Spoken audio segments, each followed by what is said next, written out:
So you just came off of the panel for the new distribution paradigm, and how do you think it went? I think it went great. I mean, you have up there some of the smartest guys in the indie film business, guys who have a lot of experience. I had worked actually with three of them. I still work with John Sloss. Ted Hope is an old friend of mine. Bob Burney. We worked together on Sidewalks of New York. So, but even to sit up there and hear all of them talk about this, there was a lot that I didn't know that I learned as well. And tonight you have a movie playing. How do you think that will go, and can you tell us a little bit about it? Yeah, the movie's called Nice Guy Johnny, and it's the story of a 24-year-old kid who is a sports radio talk show host at a small station in Oakland. And he made a deal with his fiancée that if he wasn't making X amount of dollars by the time they got married, he would return home to New York and take a job with her father and give up his dream of sports broadcasting. He comes to New York. The movie opens on him leaving the Bay Area and coming to New York. He comes into his uncle's bar. I play the uncle, and he tells me that he's giving up a great job, and he's marrying this woman who's forcing him to give up the job, and I think he's crazy. So I spend the weekend trying to convince him otherwise, and while he won't listen to me, he meets this gorgeous young blonde woman who he's more inclined to take her advice. And what was your inspiration for the film? I'm an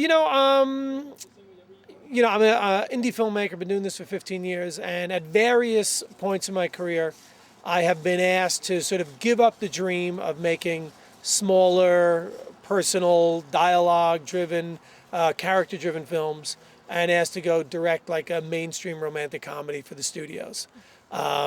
Those mainstream movies, you get paid a lot of money. You make these little indie movies, you usually, you work for free sometimes, so you don't make a lot of money. Sometimes you lose money.